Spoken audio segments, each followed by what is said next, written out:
thank you guys for viewing the first official episode on Couple of Naturals, where I have the absolute pleasure to introduce to you our midwife that we had back in April of 2022 for our daughter, Navi. She is a big part of the reason why we had such a perfect birthing experience as well as a pregnancy journey. I introduce to you all April Williams!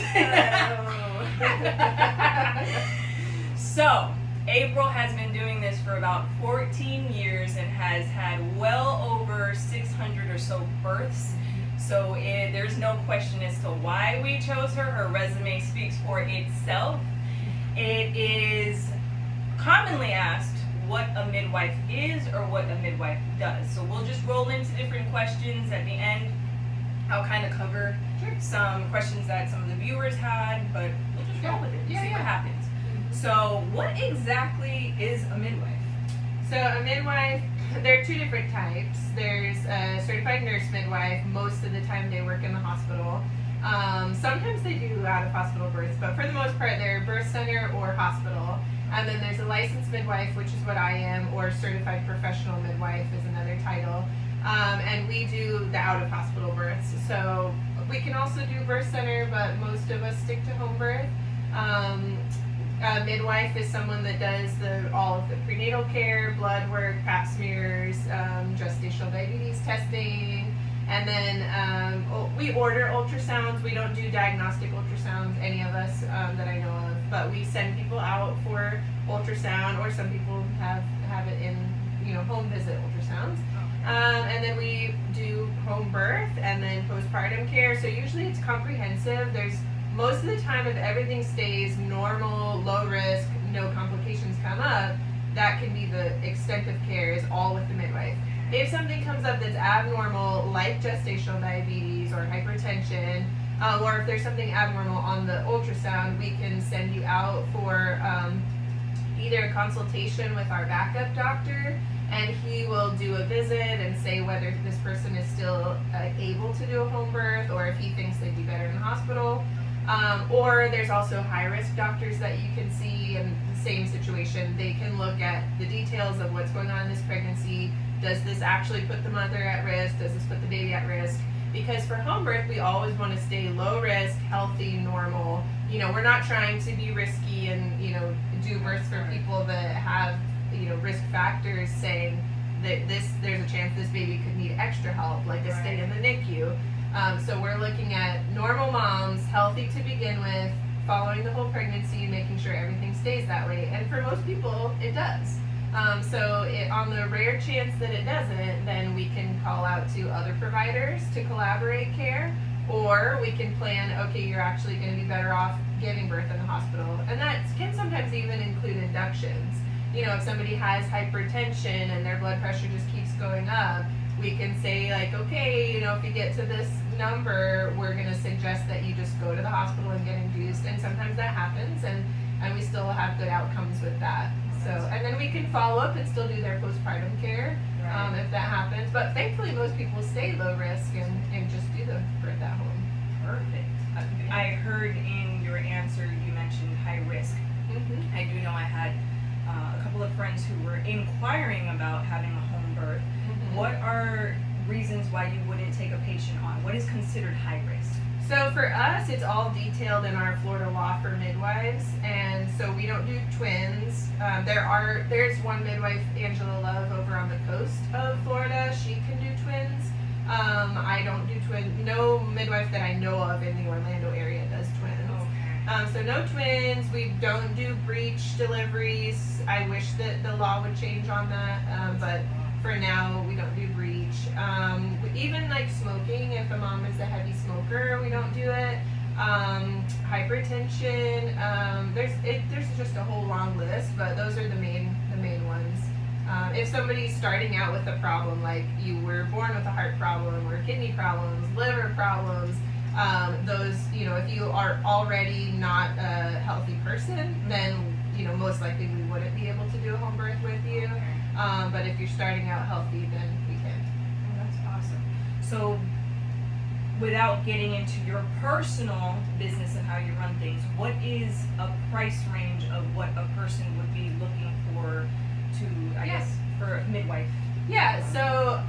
The cheapest that I know of would probably be like 5,500. Most people are running around 6,500. I know there are some that are charging 8,000. It really depends on birth center, home birth, what you want included. Some midwives include a doula and include all the labs and the ultrasound. Other midwives do, like for mine, I include ultrasound, blood work, no doula. Although I appreciate when people hire doulas, so I do discount $300 off if you hire a doula, because I will do Hire a doula.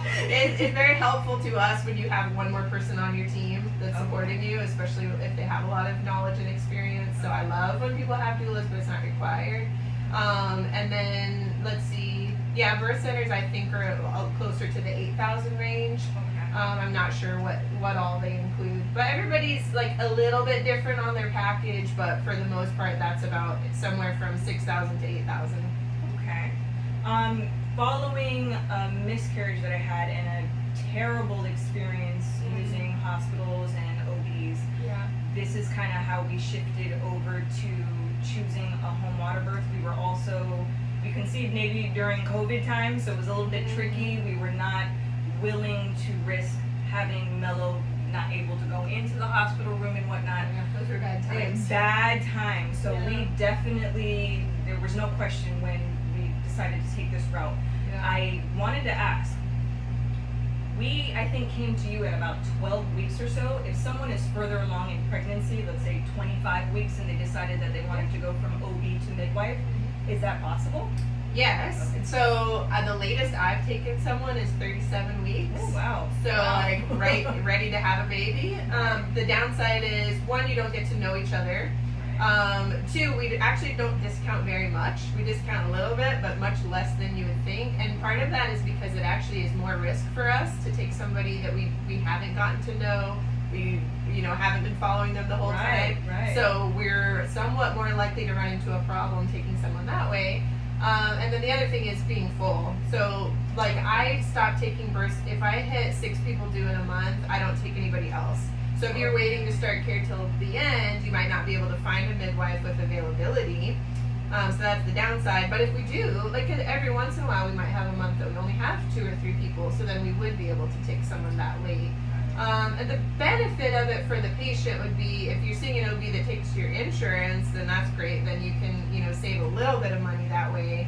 And then what else was I going to say about that? Oh, and then other people starting care. Some people start as early as 8 weeks or so. Yeah. That varies on what you want, what testing you want.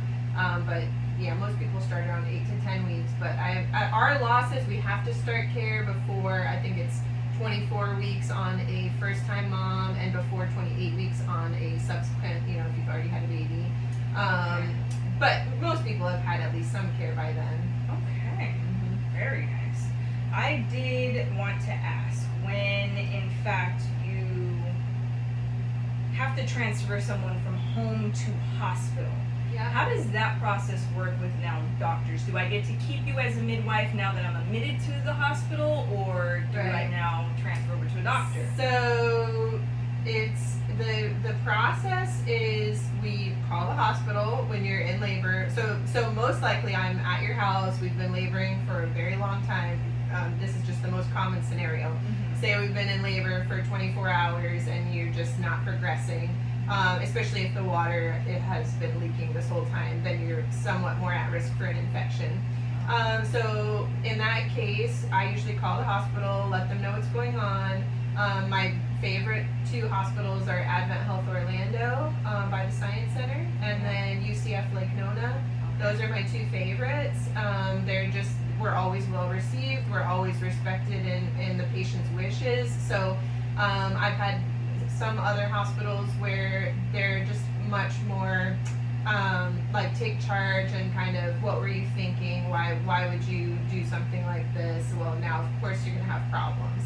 And most of the time it's not that attitude, but I've run into that once or twice. So Advent Health has been great. Like, every time we go, I can go with you. I stay with you through the labor, and then usually you can get a nurse midwife, both at UCF Lake Nona. Sometimes they're a little bit more doctors. Advent Health almost always has a nurse midwife on call there, and then they have overseeing doctors if it turns into something that is more complicated. So I'm not still in charge of you when we're there. I'm more like there to be supportive and to bring your records and to talk with the providers there and say, like, this is what's happened so far. I think this is what our problem is, and see what they say. But they're very respectful of what the patient wants. If she says my number one is I just don't want a C-section, they're going to say, okay, like, we will save that as the worst case, like last resort. We're going to try as hard as we can to get you a vaginal birth, things like that. They've been really great there. Okay. Well, shout out to both of those hospitals, because that's what we love to hear. We love that. Informed consent. Yes. Yeah. Nice. So, another question I have, what are the pros and cons, in your opinion, of choosing a home water birth compared to a hospital birth? There's lots of pros and cons. So if you, like we said in the beginning, like if you're somebody that has a lot of risk factors, then you do want to be in the hospital. If you have high blood pressure or growth restriction in your baby, or there's just a long list of things that could happen. Most of these you kind of have red flags that come up in pregnancy, and so you can know, like, okay, this is somebody that needs to be in the hospital for that next level of care, and they are, somebody that's ready to get a C-section quickly if you need it. So I would say the pros are they are experts at abnormal, experts at high risk, expert surgeons. If you need that, then great. But for everybody else that's a low risk, and I will say, have a strong will to get through labor. Strong will, heavy on the strong will, okay? Yeah, then a home birth is a great option. We're very low intervention. We're very pro informed consent. Like, I've seen in the hospital sometimes moms getting procedures done to them not just without consent, but without even knowledge. Like, I've seen people get their water broken with no discussion at all. We just released your water, just so you know. And so to me, that's something that needs to be the mom's decision. We can say, like, that there's a lot of benefit to this. It might speed up your labor, and you've been stuck at 7 centimeters for 20 hours, so this might help you. Or this also puts you on a time limit. It increases the risk of infection. Like, there are some downsides.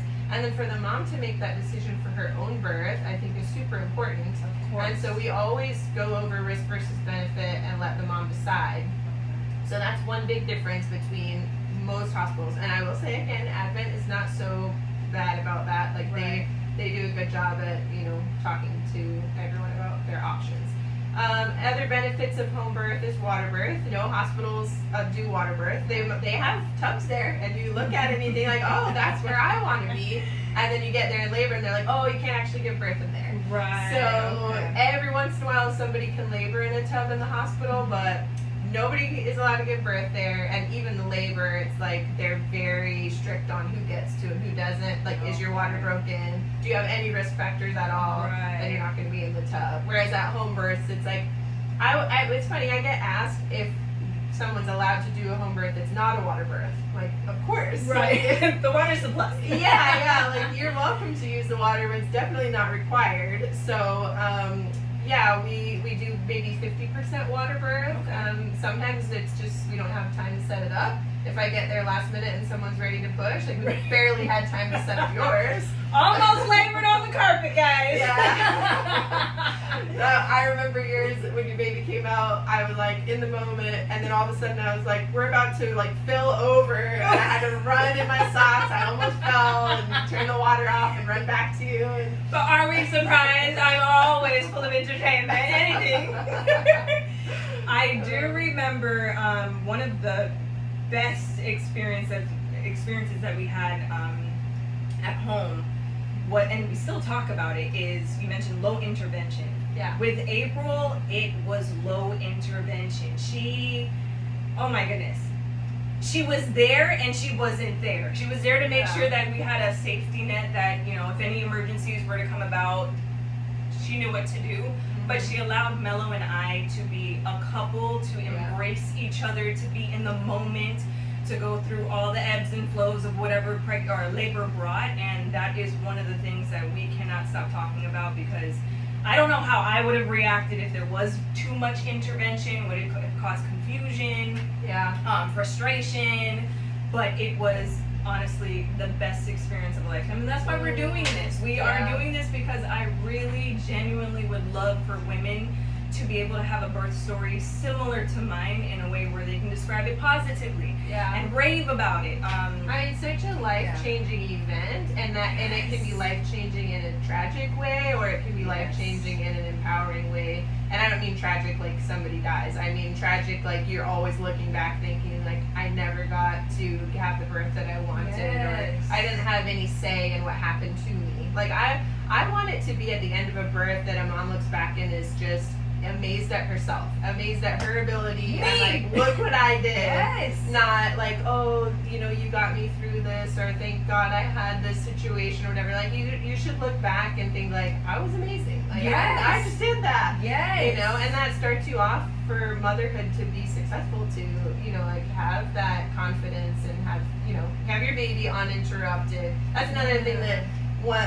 one thing that really bothers me in the hospital is when the baby comes out, they jump on them with the towel, this really rough towel, just like rubbing all over, and I've been in situations where that's happening, and the mom's saying, please stop, like I want to stimulate my baby myself, and they're like, honey, we have to do this, but I'm like, no, actually you don't have to do it. If you let a baby, 100 babies, if 100 moms gave birth, 10 babies would need some stimulation. 90 babies are going to cry completely on their own. They're going to breathe on their own with no stimulation. 10 babies need a little bit of stimulation, which can be like rubbing their back or flicking their feet. 1% of babies need actual resuscitation. And most of those babies are going to be preterm babies or drug-addicted babies, or, like high-risk situations that we're not doing at home anyway. We're keeping it low risk for a reason. So it's very rare that we resuscitate a baby.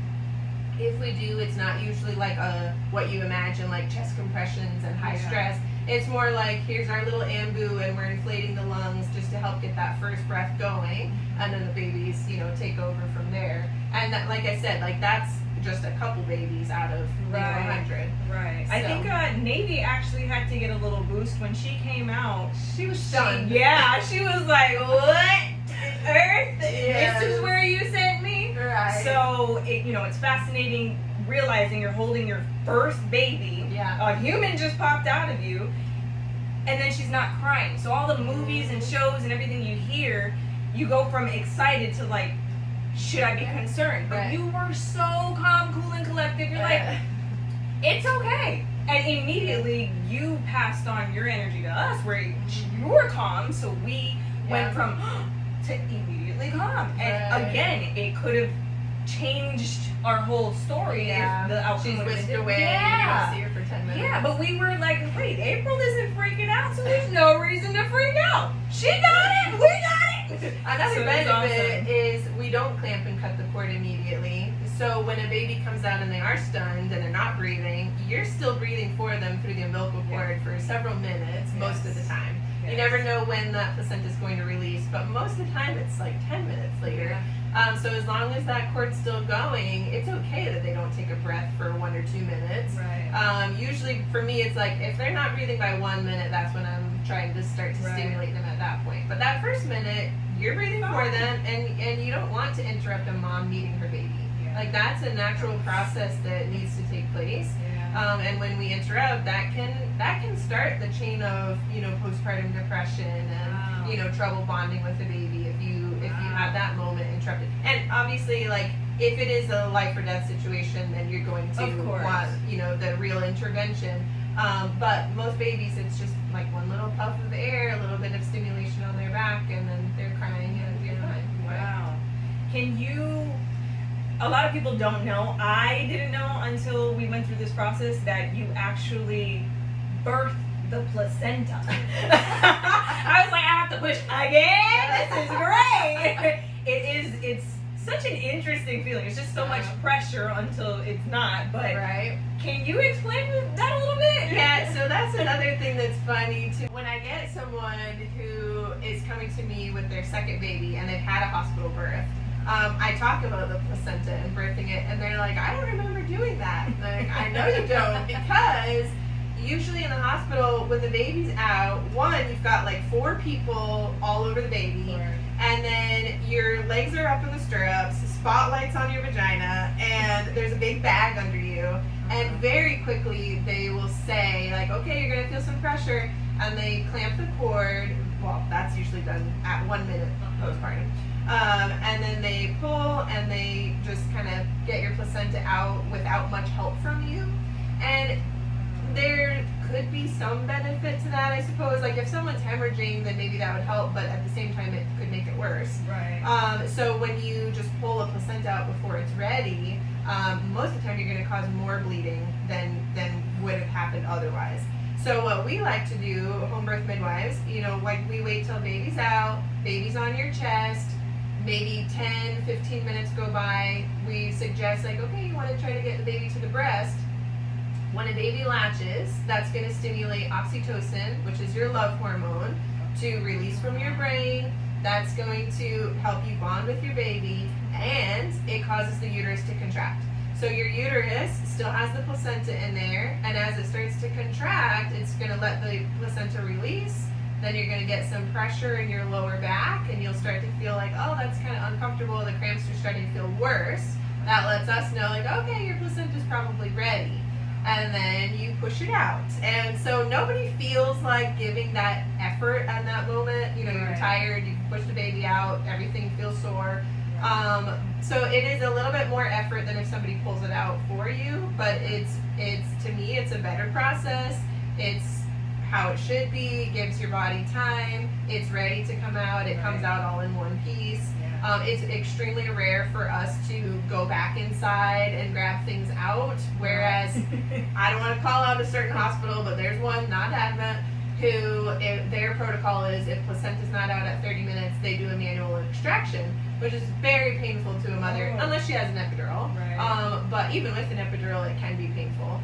So that's like whole arm is up there scooping out the placenta. And then you're more likely to miss some pieces, and because it's not ready to come out. So anyway, so we try to let the whole thing be as physiological as possible, meaning like your body is just doing it without, you know, much instruction. I do tell people like you need to push a little bit harder than you want to.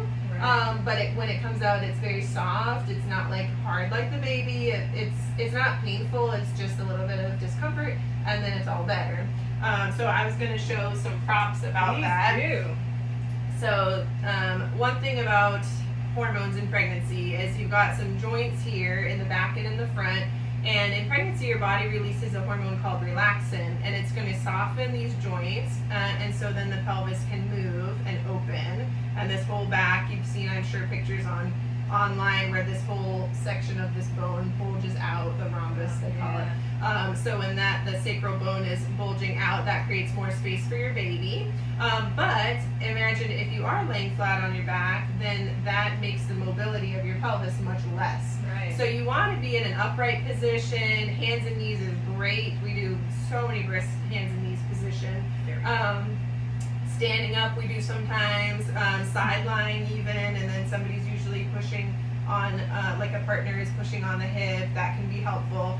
Anything where the pelvis has space to move is great. And then this is just a knit placenta that I got on Etsy. So this would be like the cervix opening, dilating, facing. And then inside would be the membrane, which I don't know who knows this or not, but it's 2 layers. Your bag of water is 2 layers, the amnion and the chorion. So the baby's in there. Did you know that or no? No. Alright, so baby comes out. Usually water breaks when you're pushing the head out if it hasn't broken before that. So then here's this. So your uterus is contracting, which means it's actually pushing baby down and coming up and out of the way at the lower section of the uterus. So once baby's out, usually what they do is their head comes out in this position, which we call OA, occiput anterior, and then they rotate as their shoulders hit the ischial spines. They're going to rotate to their side.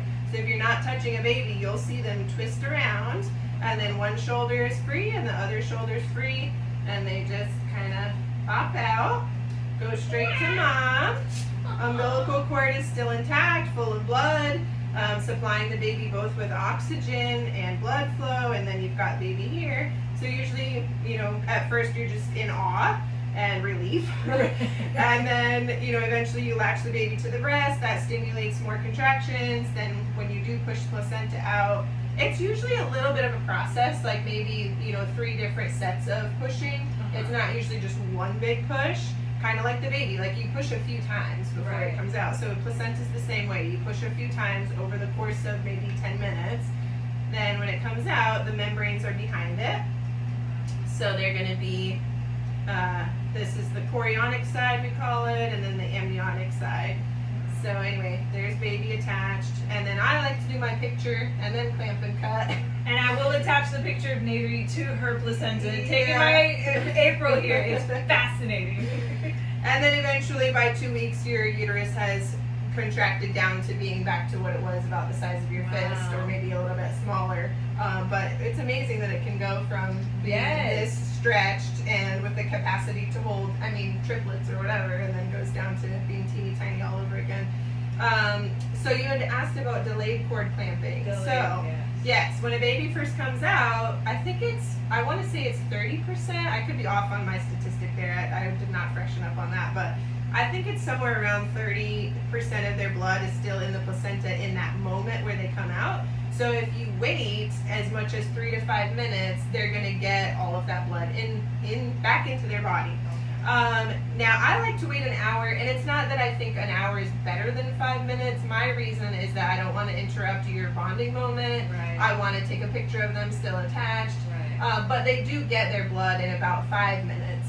Now I have heard a doctor, well actually one of my midwife friends was told by a doctor that if you don't clamp and cut, that the blood will start coming out of the baby and going back to the placenta. That is just not true. Like that. What? We were all like, what? Anyway, but you can look at an umbilical cord postpartum and you can see the blood in it. You might have like a tiny little pocket here and there, like where a milliliter of blood might be stuck. But you do not see it filling back up and coming back to the placenta. Once it's out for a few minutes, after like 5 to 10 minutes, the whole thing starts constricting. You can see it turns white. It gets really small instead of, plump full of blood. And anyway, that is not true. Your blood does not go back into the placenta, but somebody thinks it does, so. Watch out for those doctors. Now, I know not all of them think that, but this one in particular did say that. So. I do remember when I did have to push out the placenta, and then I remember it draining, and the cord definitely did turn a little bit more pale and start constricting a little bit. It was pretty fascinating. And what's interesting, they also acknowledge that preterm babies benefit from delayed cord clamping. But then they don't acknowledge that full-term babies also benefit from delayed cord clamping. So that's funny to me. And the paste, I guess, that comes off on the baby is called vernix. Yes. That has a benefit. Vernix, right, vernix caseosa, and that is going to protect the baby's skin from being in water. Like if you took a bath for 9 months, your skin would be just a mess, a prune. But the vernix is very thick, fatty tissue, or not tissue, substance. That just coats, kind of like a duck, it coats their skin so that the water doesn't permeate it. Yeah. This is why you need to do a home birth and get a midwife and a doula, because these are just the things that a lot of my friends and even family who've had kids, none of them remember any of this happening. None of them remember, giving birth or being able to go back to their videos and it's just, I have the video, I get to see it, I get to show Navi when she gets a little bit older. She's gonna love it. Yes, it's fascinating. And then it shows you the strength of a woman. We are so strong. We are able to take on so much. I didn't tell you guys that April here has birthed 6 of her children. 6! She looks all at home. She got 6 kids, y'all. We're not gonna say her age because she looks like a kid herself, but 6 kids, all at home. So these are just the things that I wish and I hope, if we can make a difference in one person's life today as far as perspective or their birthing plan, I think we did a lot, because Yeah. I love sharing my birthing story. I am quick to pull out pictures. My dog doesn't even get that attention anymore. I'm like, can't find my dog's pictures anymore, but look at my baby attached to her placenta. It's fascinating, and a benefit coming from a mother's standpoint with this home birth experience. Mello and I's relationship just went to another chapter, another book in levels, because you go through that with someone. Yeah. I'm feeling the discomforts and going through all the birthing, and he's there to support, and you really reach another. Yeah. It's beautiful. We did private, so it was just Mello, myself, and April, and that is how we had it. Baby, Yeah. No mom, no dad, no family, no dog, no distractions, and we would have it no other way. So when we finally announced one day that we're gonna have a kid again, because April has been on me about that, like she always thinks my messages. She's like, I know it's this is the time. So when we finally decide to have a second child, there's no question that we're doing a home birth. That is how phenomenal it was. Phenomenal. Oh, I love to hear that. Yes. So here I have a couple of, I did a random pick of some of the questions that you all asked. So I'll ask a couple of them, and then we'll kind of tie it up, and hopefully if you guys have any other questions that weren't answered, or there's something that you didn't hear covered, please, by all means, no question is stupid. No question is stupid. Please comment, message me. I will get in touch with April, or we'll both see it and someone will be able to answer your question. So one of the questions I had was, why are women shamed, in your opinion, for having a home birth? Well, I mean, everybody has their opinion, and so there's a really good Jim Gaffigan bit about this, like, why would you want to do a home birth? Isn't that, where, what does he say? Something about, you don't want to give birth where sick people congregate. And, he's being funny about it. Right. He and his wife did all home births. But I mean, I think it's been a historic movement in the last 100 years where birth was always at home prior to that. And then doctors actually did a whole campaign to take birth out of the home into the hospital, and out of women's care and into, because obstetrics, now it's starting to be more female-led obstetrics. Right. But for, from 1910 or so till now, it had been all male doctors.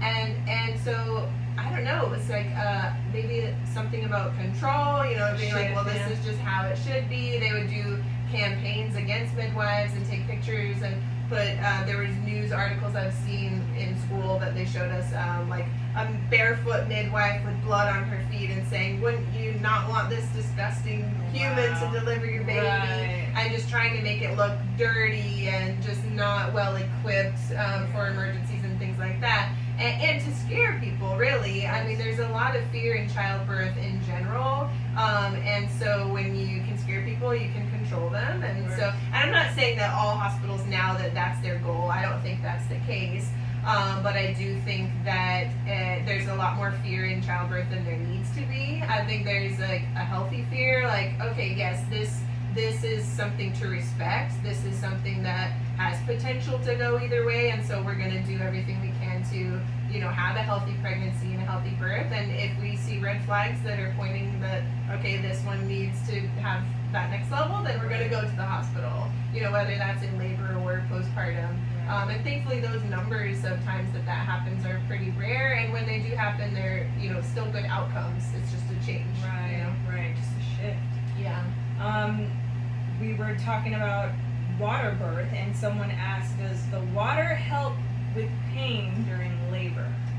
Yes, for sure. I can tell you that. Yes, it doesn't take it away, but it's like say you're like at level 10 of pain and you get into the water and it really takes it down to like a 7. For me, that would be how I would describe it. Like, it helps your body to relax. And so when you're in pain, you tend to tense your muscles. You want to like hold everything up tight, and a baby's trying to come down and out. So if you're tense, you're going to make the process longer and more painful, and really you're just fighting against yourself. So when you get into warm water, it helps your muscles relax, it helps your mind relax, and you feel like you're in this safe little bubble. And so when you can let your guard down and surrender to the process of birth, it's going to go smoother and faster. So yes, water does definitely help alleviate that, like level 10. It sure does. That's why Navy shot out, because I was like, woo! Yeah. Another question I had, or someone had, was, does babies still get all the good bacteria when exiting to build their immune system in a water birth? I think so. Yeah, I think so. It does decrease the rate of group B strep transmission. So 20% of pregnant women have group B strep in their vagina at the time of birth. So we test everybody at 36 weeks. If you have it, you have an option to get antibiotics in labor. That's the standard of care. But doing a water birth decreases, and you can, this is cited in Evidence-Based Birth. She's a lead expert in taking large studies and putting them together. Anyway, so she says that water birth reduces the risk of group B strep infection into the baby. Okay. So yeah, it has benefits, but I don't think it gets rid of the good bacteria. I think it probably is less. Right. It's probably less, especially if you're on a hands and knees position giving birth in the air, you're gonna poop on your baby. And so a water birth, that's probably not gonna be like on their face. And so yes, they're gonna get less bacteria, but to me they're gonna get enough. Right. Yeah. I was so ready for April and Mello to be fishing out poop out of the pool. I did not do any of that, you guys. I was so proud of me.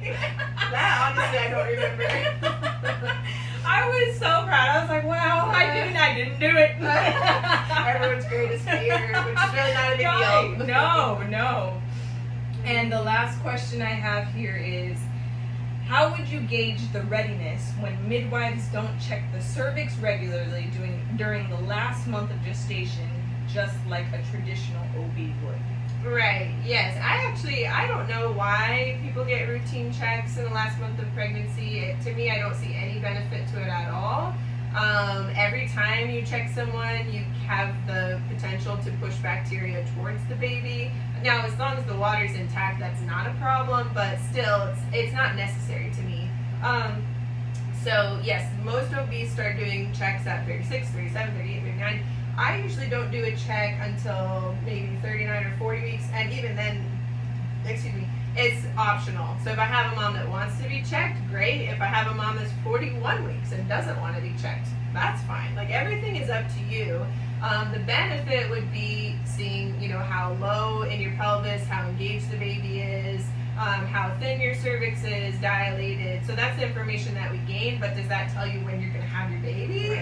No, it does not. Right. So to gauge when someone's going to have their baby, there's no way to know. There's a blood test that they can do, fetal fibronectin, that looks at a certain hormone that when you're releasing it, then most likely you'll have the baby in the next 3 days. But it's an expensive test, and if you're negative on it, then okay, like what? So you're gonna wait longer. I don't know. It just seems so unnecessary to me. So yeah, I would say contractions. If somebody's having a lot of contractions, that's a good sign. If you're having bloody mucus when you wipe, that's a good sign that your cervix is starting to open. Are you feeling like lots of pressure, having to pee more frequently? Those are all things that you can watch for. Emptying your intestines. In the last couple of days of pregnancy, most people are going to the bathroom many times in a day, and your body just clears everything out. So those are all things that you can witness without having a cervical check.